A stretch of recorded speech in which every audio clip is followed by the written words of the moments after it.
Ici, le présentateur Sensor Studio. Je vous informe que l'entrée de l'installation nucléaire d'Ispahan, en Iran, soupçonnée d'abriter des équipements d'enrichissement d'uranium, a récemment été scellée avec du sable et de la terre. L'Institut pour la science et la sécurité internationale a confirmé, après analyse d'images satellites, que les 3 principales entrées de l'installation nucléaire d'Ispahan étaient recouvertes de monticules de terre.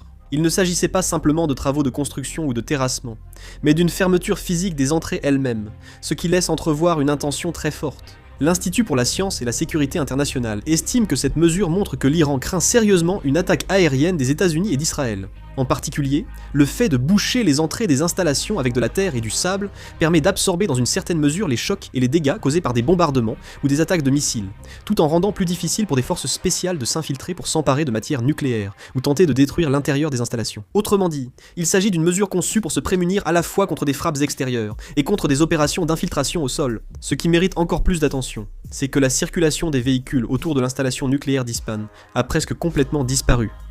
D'habitude, autour d'une installation nucléaire, on observe un certain niveau d'activité de véhicules, en raison du transport de matériel, du déplacement d'équipements et de la relève du personnel. Les images satellites récentes montrent une forte diminution de ces traces. L'installation serait-elle passée à un niveau d'alerte interne ?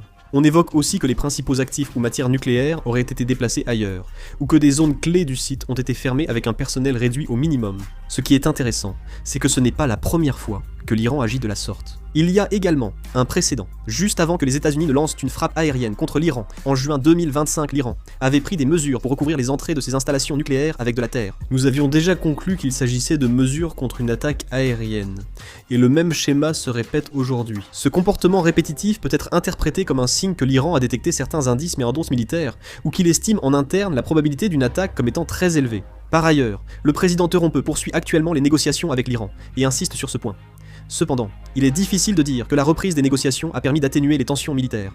Au contraire, on estime que la méthode typique consistant à mener simultanément des négociations et une pression militaire est en train d'être mise en œuvre. Les atouts stratégiques américains restent directement déployés au Moyen-Orient. Le groupe aéronaval du porte-avions Nimikökö et des actifs clés, dont l'EEA-18G Guralreo, poursuivent leurs opérations autour de l'Iran. Les avions de détection avancés et autres moyens de reconnaissance renforcent aussi leur présence au Moyen-Orient. En particulier, le renforcement du réseau de défense aérienne progresse très rapidement.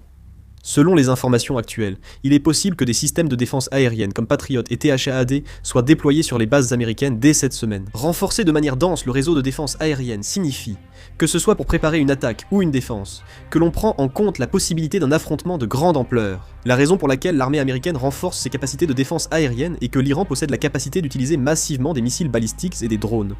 En cas de conflit, les bases américaines et les installations des alliés dans toute la région du Moyen-Orient pourraient être la cible de frappes de représailles. Nous devons considérer que les signaux d'alarme continuent de retentir, indiquant que la situation évolue vers une phase où une action militaire réelle pourrait se produire. La publication d'images montrant la fermeture des entrées des sites nucléaires suggère déjà des mouvements liés à une possible attaque. Ainsi, il est probable que les actions militaires des États-Unis et d'Israël au Moyen-Orient deviennent plus visibles prochainement. Si d'autres nouvelles importantes arrivent, je réaliserai une vidéo et la mettrai en ligne. Je termine la vidéo ici, merci.